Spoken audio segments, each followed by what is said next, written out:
नमस्कार, the daily show में आपका स्वागत है। मैं हूं मुकेश कुमार। दोस्तों, पेरिस ओलंपिक का समापन हो चुका है और अब हम भारतीयों को अगर किसी चीज का इंतजार है तो सिर्फ इस बात का कि विनेश फोगाट के मामले में न्यायिक कमेटी क्या फैसला सुनाती, जो कि कल यानी 13 अगस्त को आने वाला है।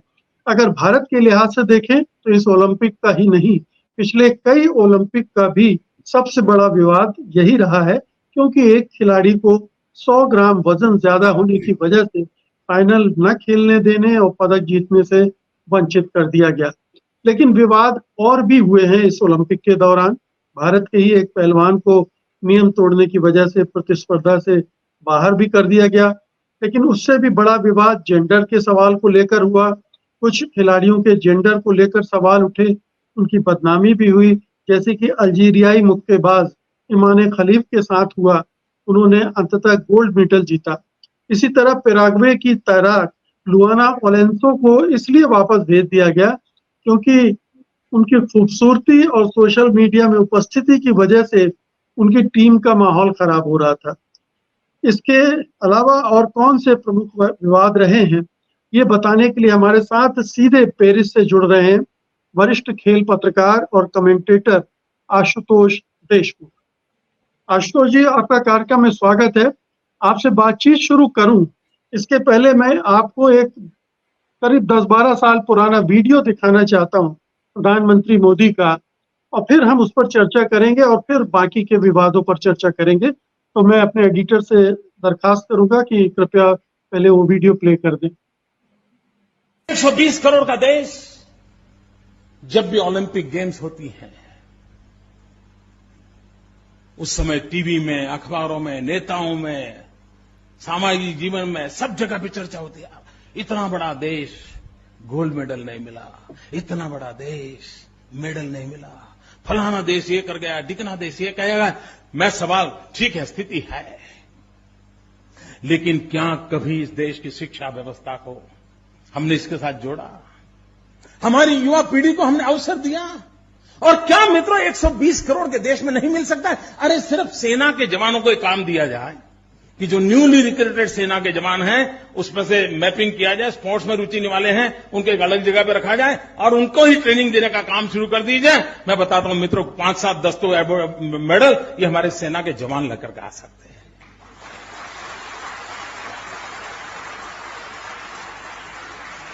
सोच जो ये मित्रों, सोच चाहिए, सोच। और फिर सर पे सर हाथ पटक के बैठे रहना, नहीं हुआ, कुछ नहीं हुआ, और फिर एक आध दो को नसीब आ गया तो उसी को सीना तान करके घूमते रहना। मित्रों, राष्ट्र ऐसे नहीं चलते हैं। आशुतोष जी, 10 साल मिले हमारे प्रधानमंत्री मोदी जी को। ये उतना पुराना वीडियो है और ओलंपिक के मेडल के बारे में अगर वो चाहते तो परिस्थितियां बदल सकते थे, नहीं बदल पाए, बल्कि और खराब हो गई। टोक्यो ओलंपिक में हमने 7 मेडल जीते थे, जिसमें से 1 गोल्ड 2 सिल्वर थे। इस बार 6 जीते हैं, 1 भी गोल्ड नहीं है, सिल्वर 1 है। तो इस पर क्या टिप्पणी करेंगे? प्रधानमंत्री खेल व्यवस्था को नहीं समझते हैं, सिर्फ राजनीति को समझते हैं, एक पब्लिक को बहकाने, बहलाने, बरगलाने का काम करते हैं। और असलियत ये है कि नंबर से कुछ नहीं होता। छोटे छोटे मुल्क हैं जिनकी आबादी लाखों में होगी, वो भी हमसे ज्यादा पदक जीत कर आ लौटे। हमारा नंबर 71वां रहा है पदक सूची में। जी मुकेश जी, आपकी बात से जो मैं टेक अवे ले रहा हूँ बेसिकली ये है कि एक बात तो सिद्ध हो गई कि अगर मैं तो नहीं सोचता कि अगर मोदी जी ने सोचा होगा कि मैंने किसी बात कही है तो मैं नहीं करूं, लेकिन मूल मुद्दे की बात यह है कि इसमें सरकार कुछ नहीं कर सकती। आप अगर पॉलिटिकल नैरेटिव क्रिएट करते रहेंगे तो वो खेल से उसका कोई संबंध नहीं है। और अनफॉर्चुनेटली ओलंपिक खेल मतलब चुनाव नहीं है कि आपने 2-3 महीने में कुछ बातें फेंक के कुछ करके लोगों को घुमा दिया, क्योंकि यहाँ आपको मैदान में करके दिखाना है। तो इसके लिए एक बहुत लंबी प्रक्रिया है, ये केवल बोलने से नहीं हो सकता। और मुझे पूरा विश्वास है कि जब मोदी जी ने कहा होगा उस समय उनको आइडिया भी नहीं होगी कि ये पूरा कितना कॉम्प्लेक्स है। मतलब विश्व स्तर पर पदक लाना कितना मुश्किल है। एक विपक्षी नेता के तौर पर आप बड़े आसानी से बोल देते हैं, और फिर उसके लिए जो कमिटमेंट चाहिए, जो प्रायोरिटी चाहिए, सबसे पहले तो फंड्स चाहिए। आपके पास फंड्स नहीं है। आप मोदी जी की बात कर रहे हैं और ये इसकी बात कर रहे हैं, ये तो हम तो वाकई जैसा उन्होंने कहा कि हम सिर पकड़ के बैठने का ही मूवमेंट है हमारे लिए इस समय। हम लोगों के लिए जो पेरिस में घूम रहे हैं और दूसरे अतुल जी, एक फैक्ट मैं देना चाहता हूं कि सबसे ज्यादा मेडल्स हरियाणा और मणिपुर से आते हैं, लेकिन जो बजट एलोकेशन है अभी पूरा सोशल मीडिया पे छाया हुआ था, इन दो स्टेट का कई गुना बजट गुजरात को दिया गया, जहां से कोई मेडल नहीं आता। देखिए सर, यही बात है ना, जहां पर मैं वही कह रहा हूं कि जहां पर आपके निर्णय में खेल पीछे है, राजनीति आगे है। और राजनीति से मेरा मायना ये नहीं, मैं बहुत बहुत पॉजिटिव तरीके से देखता हूं कि आपने गुजरात को भी दिया, तो आपने सोच के दिया कि गुजरात में भी खेल विकसित हो। लेकिन दिक्कत कहाँ है वो मैं आपको बताना चाहता हूँ। आपके पास लिमिटेड फंड्स हैं। अब वो फंड्स में आपने जब खेल की बात करते हैं तो आप सब मिक्स कर देते हैं, आप सब गड़बड़ कर देते हैं। आपकी योजनाएं भी मिक्स हो जाती है, आपके ओलंपिक की चीजें भी, तैयारी भी मिक्स हो जाती है, आपके जो झांकीबाजी के स्पोर्ट्स ऑर्गेनाइजेशन, जो स्पोर्ट्स इवेंट्स है, वो भी उसमें मिक्स हो जाती है। तो सारा बजट एक ही इसमें घुस जाता है। तो आपका एक बड़ा चंक आपने इंफ्रास्ट्रक्चर के नाम पे उसमें निकाल दिया, जो कि जरूरी है, वाकई जरूरी है। लेकिन वो इंफ्रास्ट्रक्चर की प्रायोरिटी कहाँ होनी चाहिए, ये डिसीजन गलत है। और ये जो कुछ है वो चक्कर क्या है कि आपका पैसा पूरा इंफ्रास्ट्रक्चर में, जो गुजरात को गया बेसिकली इंफ्रास्ट्रक्चर पे गया, कुछ ट्रेनिंग्स और इस पे तो गया नहीं है। आपने बड़े बड़े स्टेडियम्स खड़े कर दिए हैं, सब कर दिया है। अब उसको फीड करने के लिए आपको खिलाड़ी चाहिए। तो यहाँ पर उस मामले में अगर मैं देखूं तो मैं यही कहूंगा कि निर्णय बहुत अच्छे हैं। फंड जो कुछ है, फंड्स, उस फंड्स को भी किस तरीके से यूज करना, वही शायद सबसे बड़ी परेशानी है। मैं जब यहाँ पेरिस में घूम रहा हूँ और भिन्न भिन्न देशों के लोगों से मिलता हूँ और बात करता हूँ, तो बहुत एक तरीके से शर्मिंदगी का एहसास होता है जब बात करते करते कुछ लोग भारत के परफॉर्मेंस पे पूछते हैं। कल मैं सुबह एक न्यूजीलैंड की महिला के साथ बातचीत कर रहा था और हम लोग महिलाओं की मैराथन, ओपन मैराथन देख रहे थे और मतलब खिलाड़ियों का इंतजार था। तो पास में खड़ी थी, उनसे बात शुरू हुई। तो मैंने उनसे पूछा कहाँ से, बोले न्यूजीलैंड से। तो उन्होंने बड़े खुश होकर कहा कि हमारी कंट्री ने 8 स्वर्ण जीते हैं। और अब उन्होंने मुझसे पूछा कि आपके कितने हुए।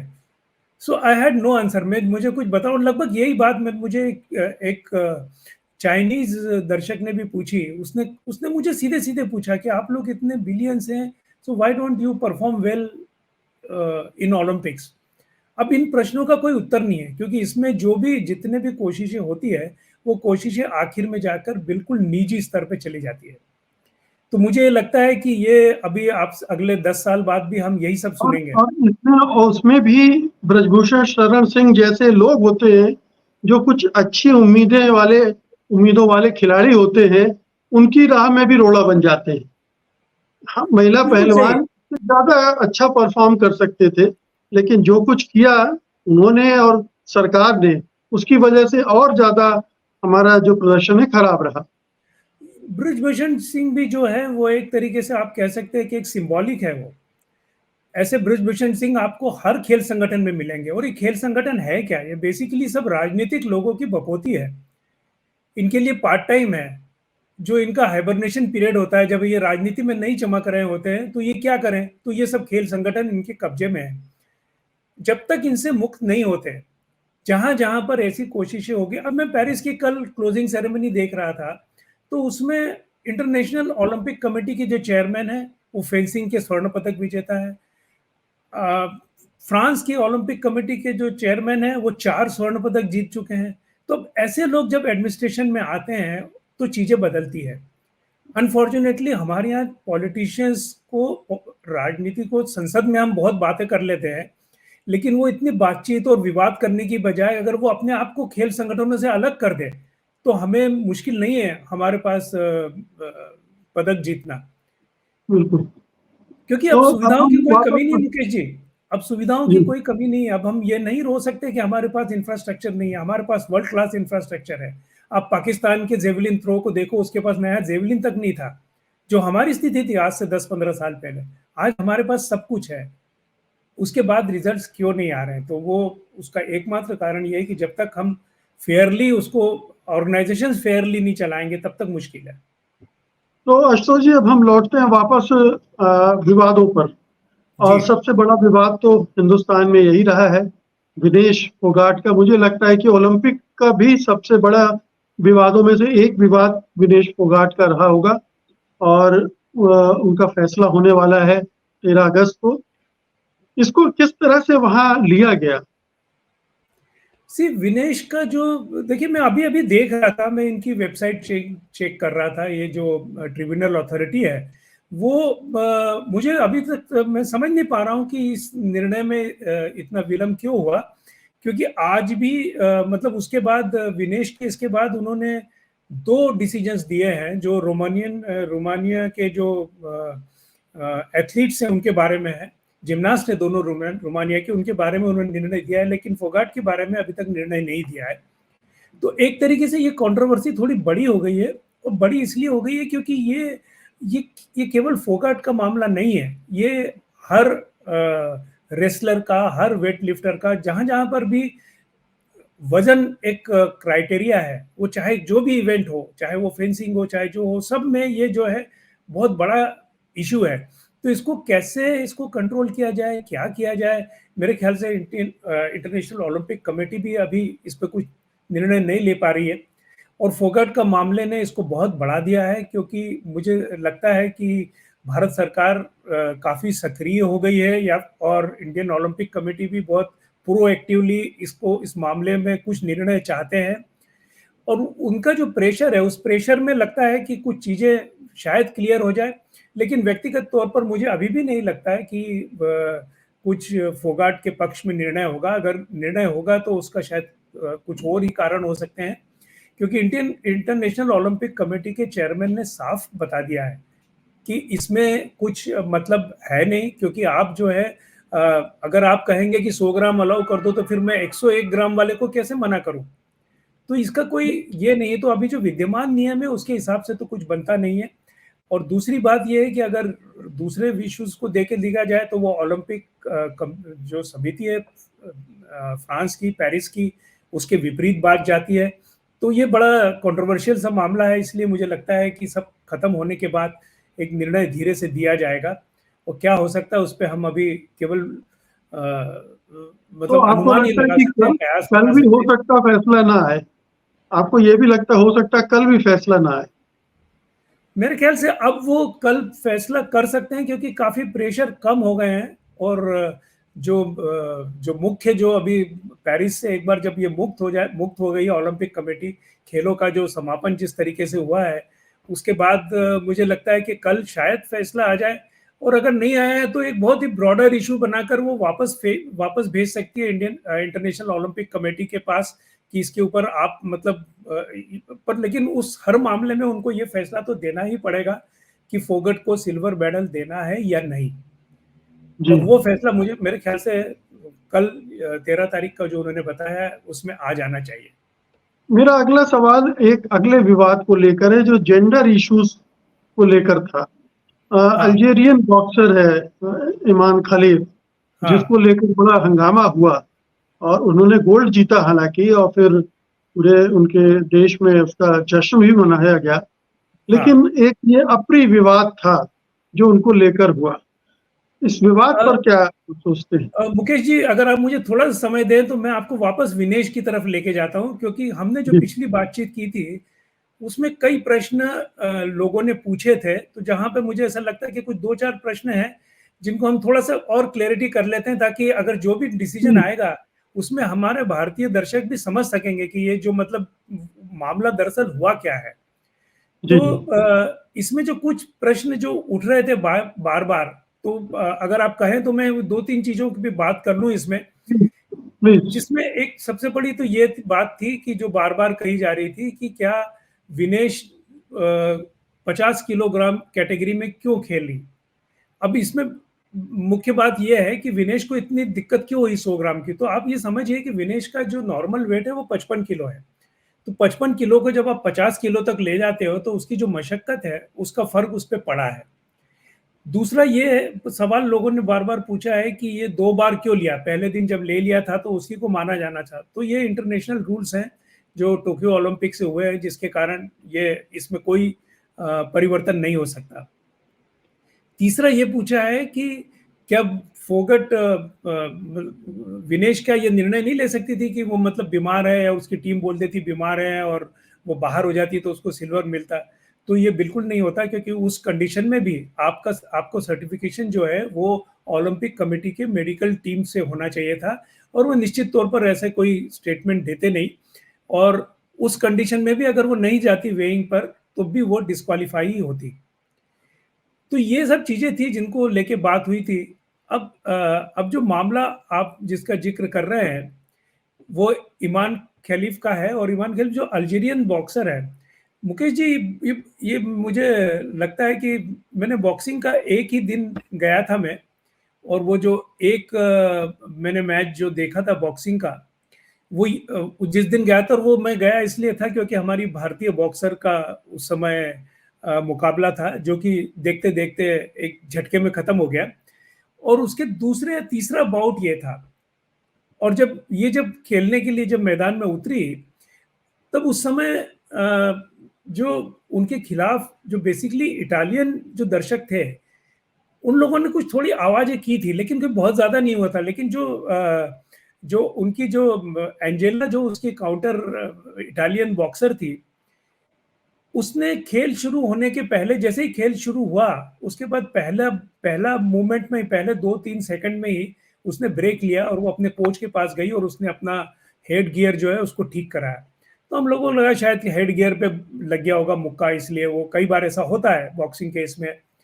लेकिन 2 सेकंड बाद वो फिर आई और उसने फिर एक जरा सा हुआ और उसके बाद फिर वापस चली गई। इस बीच में उसका एक पंच जो है उसके नाक पे जरूर लगा, ईमान का जल लगाया, और उसके बाद तो उसने वहां तूफान कर दिया। उसने उसको अपना हेड गियर निकाल के फेंका लिटरली, जो रिंग के बाहर गया। उसके बाद वो अपने कोच से जोर जोर से चिल्लाने लगी, कोच के ऊपर। तो मतलब उसने इतना बड़ा वहां पर शो किया, और दर्शकों ने, जो कि मोस्टली सारे जो दर्शक कहते हैं कि यहाँ पे भी दर्शकों का बड़ा एक सीधा सीधा समूह है, एक प्रो यूरोपियन है और एक दूसरा है। तो उसमें जो अल्जीरियन लोग तो वहां थे नहीं इतने कि जो उसके लिए आवाज उठाते कुछ, तो उस पर काफी उसको मतलब उसके ऊपर चिल्ला पुकार हुआ, ये हुआ। उसके बाद उसने जब उसको फिर उसने बोला, रेफरी ने बीच में बुलाया और उसको विजेता घोषित किया ईमान को, तो इमीडिएटली बाद में वो आके बीच में, रिंग के बिल्कुल ठीक बीच में बैठ गई, और बीच में बैठ के उसने वहां पे लिटरली रोना शुरू किया। तो ये जो पूरा तमाशा हुआ है ना, इसने इस इशू को बहुत ज्यादा बढ़ा दिया, क्योंकि ये कोई नई बात नहीं थी।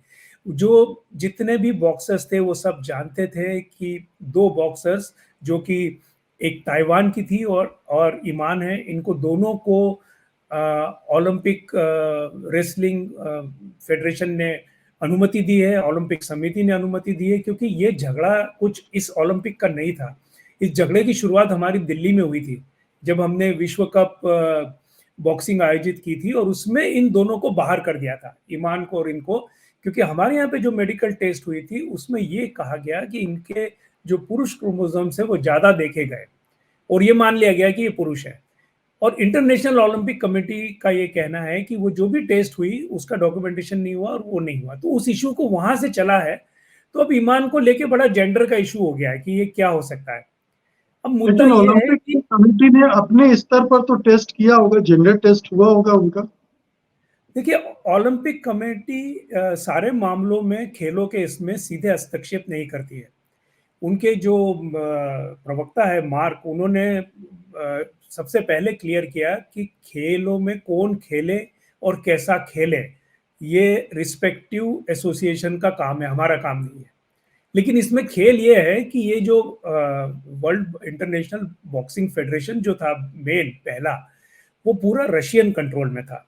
और आप जानते हैं कि रशिया को ओलंपिक से बाहर करने के कारण, और जिस तरीके से एक राजनीति चल रही थी, तो इसने ओलंपिक कमेटी ने क्या किया, एक पैरेलल कमेटी बना दी, और उस पैरेलल कमेटी को, कमेटी ऑफ 30 को, उन्होंने उसका अधिकार दे दिया ये ओलंपिक खेल आयोजित करने का। तो वो जो कमेटी है उसका जो थॉट प्रोसेस है जो जेंडर के लिए, वो कंप्लीटली वेस्टर्न, पश्चिमी तरीके से सोचने वाले लोग हैं। और उन्होंने उसको, जो पश्चिमी मान्यता है जेंडर की, उसको उन्होंने वरीयता दी और उन दोनों को परमिट किया। और ये मामला इसीलिए हवा हुआ क्योंकि एक तो वहां पर एंजेला ने तमाशा किया रिंग में, और दूसरा ये है कि जो पुराना बॉक्सिंग फेडरेशन है, रशियन बॉक्सिंग फेडरेशन, जो कोशिश कर रहा है कि वापस बॉक्सिंग उनके पास आए, उनको एक बहुत अच्छा मसाला मिल गया आग लगाने के लिए, ताकि फेडरेशन में और टुकड़े हो, ताकि जो जो लोग इन बॉक्सर्स के अगेंस्ट खेले, जिस जिस कंट्रीज के, वो सब जगह हंगामा हो और वो इनके पास आए। तो ये पूरा दरअसल राजनीति है, और उसी का ये परिणाम था। जी, तो अब अगला विवाद आप कौन सा लेंगे?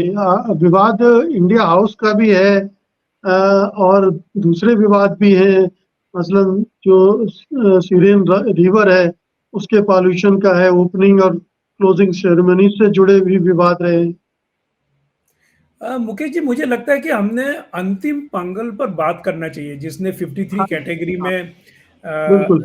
जिसने भाग लिया हमारा प्रतिनिधित्व करते हुए, और जिस तरीके से उनकी विदाई हुई वो बहुत दुखद है। मतलब ये, अब इसके लिए कौन जिम्मेदार है, ये इसका उसको डेफिनेटली देखा जाना चाहिए, क्योंकि विनेश फोगट की जगह उन्होंने अपनी जगह पाई थी अंतिम में, और वो जो जगह पाई थी उसका कारण था, मतलब वो कोई ऐसा मतलब उनको कोई गिफ्ट में नहीं मिला था ये, जो वो भी मतलब, और उसकी उम्र जो है अंतिम की, वो अभी मतलब 20 वर्ष भी नहीं है, तो फ्यूचर उसके साथ है। तो हमारी जो फ्यूचर की एथलीट है उसको अगर हम संभाल नहीं सकते, उसको अगर हम इस तरीके से शायद मैं आपको एक संक्षिप्त में, शायद हमारे दर्शक तो जानते होंगे, लेकिन मैं उसको फिर से वो किस्सा बताता हूं जिसके कारण अंतिम पंगाल को एक तरीके से बताया गया कि आप छोड़ दीजिए, आपको मतलब उनको एक तरीके से ओलंपिक विलेज से बाहर कर दिया गया। हुआ ये था कि अपना बाउट हारने के बाद वो पेरिस के एक होटल में शिफ्ट हो गई। उसका कारण ये था कि पेरिस के उस होटल में उसके जो रियल कोच है विकास, वो थे, और उनके साथ उनकी इसकी अंतिम की जो बहन है, छोटी बहन निशा, वो भी थी। तो वो दोनों होटल में ठहरे थे, और ऑब्वियसली जब वो हार गई, ये हो गई, तो उसने सोचा कि मैं बाहर चली जाऊं, और वो बाहर जाके उसने अब शायद अपनी टीम को इन्फॉर्म भी किया। वो बाहर जाकर, ओलंपिक विलेज के बाहर जाकर उस होटल में रुक गई। वहां तक बात ठीक थी, वहां तक शायद इंडियन ओलंपिक कमेटी संभाल भी लेती। लेकिन हुआ ये कि उसने अपना सामान कलेक्ट करने के लिए, सामान उठाने के लिए अपनी छोटी बहन को वहां भेजा। और छोटी बहन को भेजा मतलब सीधे नहीं भेजा, उसने अपने जितने जो एक्रेडिशन के जो कार्ड्स हैं, जो बहुत वैल्यूएबल है सर, मतलब जिनको भी दिए गए, चाहे पत्रकार हो चाहे खिलाड़ी हो, उनसे कहा गया है कि वो मतलब शरीर से अलग होना नहीं चाहिए, क्योंकि सारी सुरक्षा व्यवस्था इसके ऊपर जिम्मेगी, जिसमें आपको सब जगह एंट्री करने की अनुमति है। तो उन्होंने अपनी बहन को उसके साथ भेज दिया, और उनकी बहन को गेट पर वहां पकड़ लिया गया, लिटरली पकड़ा। और फिर उन्होंने उसका मामला बनाया कि ये गलत तरीके से प्रवेश कर रही है, उसको पुलिस स्टेशन ले गए। तो वहां पे उसके बाद में अंतिम को भी पुलिस स्टेशन जाना पड़ा। उन्होंने काफी एक्सप्लेनेशंस दिए। भारतीय ओलंपिक टीम के जो सुरक्षा के जो प्रभारी है उनको भी जाना पड़ा, और काफी कुछ वहां पर ये सब हुआ।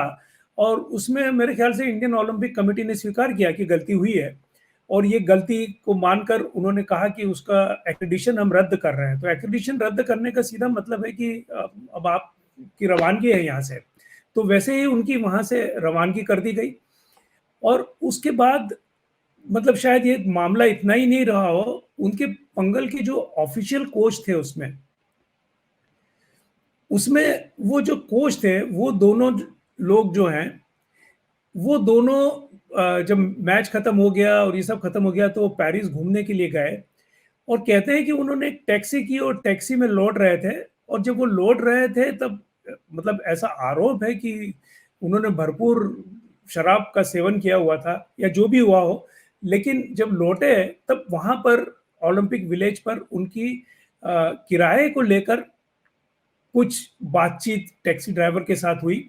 और यहाँ पर इस मामले में जो है बहुत बहुत बड़ा स्ट्रिक्ट और सीधा है।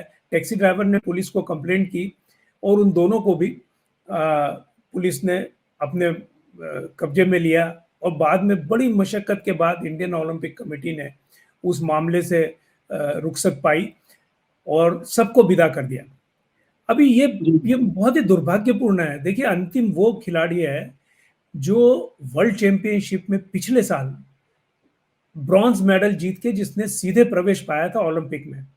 मतलब ये ऐसा कुछ नहीं है कि वो किसी की कृपा से वहां पहुंची थी, मतलब अपने इस दम पे जिसने प्रवेश पाया और वहां तक गई, उसके बाद ये पिछले एक साल में वो लड़की फोकस क्यों नहीं रह पाई।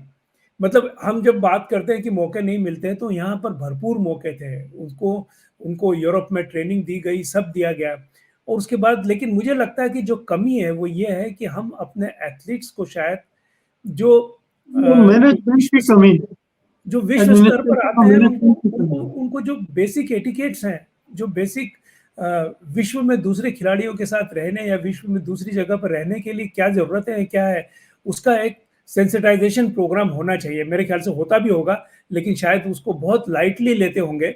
तो ये एक मसला है जिस पर जो निश्चित तौर पर कमेटी ने ध्यान रखना चाहिए। और बहुत शर्मनाक थी ये बात, ये मतलब विनेश के बाहर होने से ज्यादा शर्मनाक थी, क्योंकि आप वेट के कारण अगर बाहर होते हैं तो ठीक है, हो सकता है, वो मतलब हो सकता है, लेकिन इस तरीके की गलती के कारण अगर आपको हकाला जाए ओलंपिक विलेज से तो बहुत दुर्भाग्यपूर्ण है मुकेश जी। बिल्कुल। समय कम है, मैं अंत में आपसे इंडिया हाउस से जो जुड़ा विवाद रहा है वो बड़ा दिलचस्प है और मैं चाहता हूं कि वो दर्शकों को आप बताएं ये विवाद आखिरकार क्या है। देखिए, इंडिया हाउस को इसलिए भी विवाद बड़ा हो गया क्योंकि इंडिया हाउस को बेसिकली पूरी जिम्मेदारी जो है वो रिलायंस समूह की थी। और रिलायंस मतलब एक तरीके से मैं भी जब इंडिया हाउस में गया तो एक क्षण के लिए चौंक गया, क्योंकि जो उसकी जितने होर्डिंग्स और जितने कुछ है उसमें भारत सरकार और रिलायंस का जो फाउंडेशन है नीता अंबानी जी का, वो बिल्कुल बराबरी पे है, मतलब एक साथ है। और होता यह है कि ओलंपिक कमेटी ने यहाँ पे जो एक्सपो जहाँ पर एग्जीबिशंस होती है ऐसे क्षेत्र में सभी देशों को कहा कि वो अपना हाउस खोल सकते हैं। हाउस का मतलब ये है कि वहाँ पर आपके एथलीट्स आए, आपके दर्शक आए, मिले जुले आपस में, जो लोग देखने आए उनको उस हिसाब से आए, और आपकी जो वेराइटीज हैं आपके, भले चाहे भोजन की हो, चाहे संस्कृति हो, चाहे विरासत हो, जो भी आप प्रदर्शित करना चाहे करें। तो उस हिसाब से ये जगह आवंटित की गई थी। मतलब ये ऐसे ही है जैसे अगर आप प्रगति मैदान में देखते हैं और भारत सरकार अगर कहीं पर भाग लेता है तो भारत सरकार भाग लेता है। अगर इस्पात मंत्रालय है तो इस्पात मंत्रालय रहेगा वहां पर जिंदल या किसी का मतलब स्टील मिल नहीं आएगी करने के लिए। तो यहाँ पर लेकिन ये था कि जो जगह जो भारत सरकार ने ली थी और वहां पर काफी हाउसेस थे, 16-17 देशों के ये थे। और उसमें एक बात और जो कहूंगा वो ये कि निश्चित तौर पर ये सबसे ज्यादा चर्चित हाउस था इंडिया हाउस, लोगों ने सबसे ज्यादा पसंद किया। मतलब अंतिम दिन तो यहाँ पर हालांकि बहुत कम जगह थी, वहां पर 200-300 लोगों से ज्यादा की जगह नहीं हो सकती थी। वहां पर अंतिम दिन करीब 5000 लोग खड़े थे लाइन में और ये करने के लिए, अंदर जाने के लिए। लेकिन वहां पर पूरी तरीके से वो रिलायंस को दे दिया गया था। और जो एनजीओज थे वो भी सब ऐसे एनजीओज थे कि जो बड़े घर के, मतलब अंबानी ने दुकान खोल ली पेरिस में इस बहाने। मेरे ख्याल से पीआर एक्सरसाइज थी, बहुत बड़ी है, बहुत बड़ी पीआर एक्सरसाइज थी।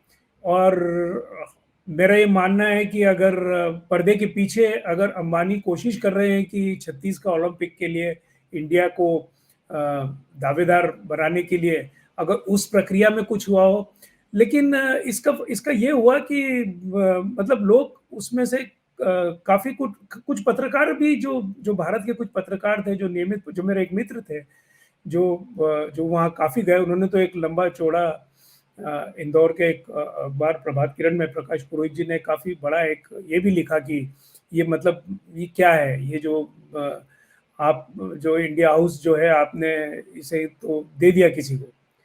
तो वो भावना जरूर थी। तो अब ये मतलब सरकार का एक तरीके से आप कह सकते हैं कि आउटसोर्सिंग था ये। और अब ये आउटसोर्सिंग किस तरीके से होगा ये देखने वाली बात होगी कि ये आउटसोर्सिंग क्या जारी रहेगा, क्या आप खिलाड़ियों को भी आउटसोर्स किया जाएगा, तो शायद ये मुझे लगता है इससे भी ज्यादा हमारे दो की जो योजना चल रही देश में, उसी का एक्सटेंशन है कि आप हर जगह उन्हीं दो उद्योगपतियों को प्रमुखता देते हैं, उनको स्थान देते हैं, उनको मौके देते हैं और वो उस मौके का भरपूर फायदा उठाते हैं। इंडिया हाउस भी उसका एक उदाहरण बन गया। तो ये आपकी मतलब ये इसको अगर हम पॉलिटिकली और इस तरीके से देखें तो शायद आपकी बात सच हो, लेकिन एक देश के नागरिक की तरफ पर अगर हम देखें तो उसमें दो चीजें हुई हैं। एक तो उसका रिस्पांस काफी अच्छा रहा, पीआर काफी अच्छा रहा, जो कि आमतौर पर दूसरे भारतीय चीजों का होता नहीं है। और दूसरा ये है कि वो पूरी तरीके से एक व्यवसायिक ग्रुप के हाथ में था। जी बिल्कुल।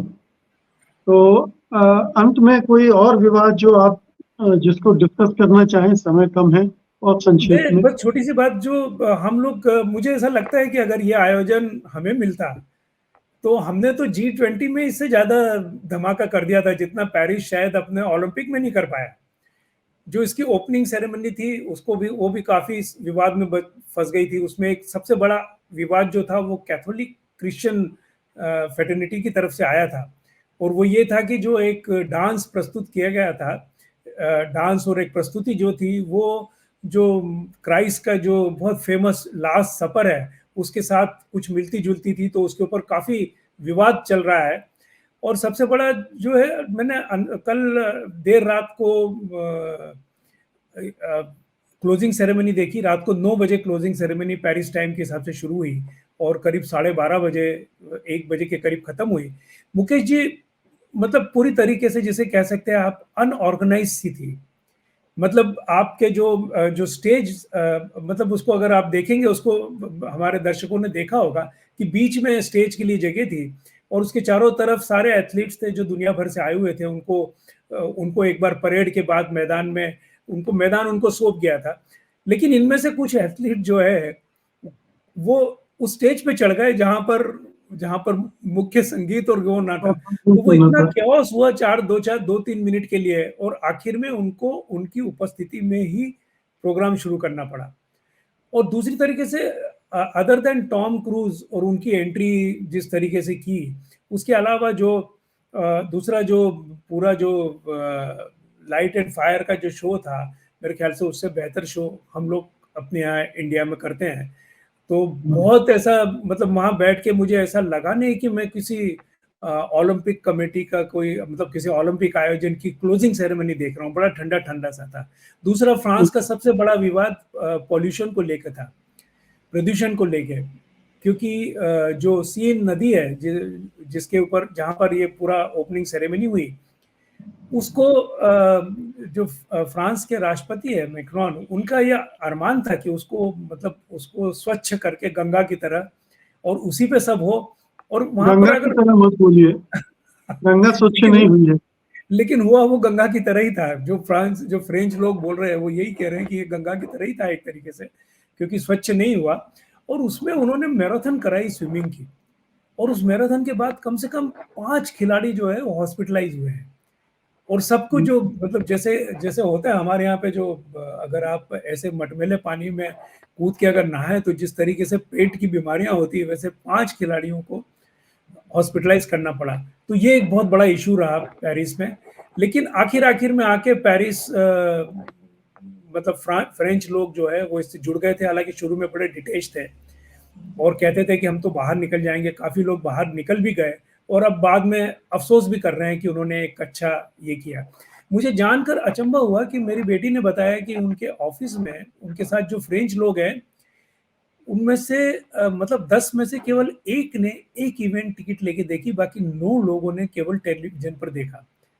जबकि हम लोग यहाँ पर टिकट के लिए मारामारी करके पहुंचे थे और जितना पूरी दुनिया वहां पे आई, तो इस तरीके का एक डिटैचमेंट पेरिस का था उस पर। लेकिन सक्सेसफुली खेल समाप्त हुए और अब एलए की तरफ, लॉस एंजलिस की तरफ तैयारी है। बिल्कुल। अब ये न पूछिए कि लॉस एंजलिस तक हमारा क्या होगा। हम शायद उसके बाद भी आप यही भाषण प्ले करेंगे, तो हो सकता है कि हमें अगली बार भी मोदी जी का यही भाषण सुनाना पड़े। लेकिन कोई बात नहीं। बहुत बहुत शुक्रिया। कल फिर हमें बात करनी पड़ेगी, विनेश फोगाट का क्या होता है उस पर हमारी नजर रहेगी, उसका क्या फैसला आता है। तब तक के लिए विदा लेते हैं। बहुत बहुत शुक्रिया आपका। धन्यवाद। धन्यवाद। धन्यवाद।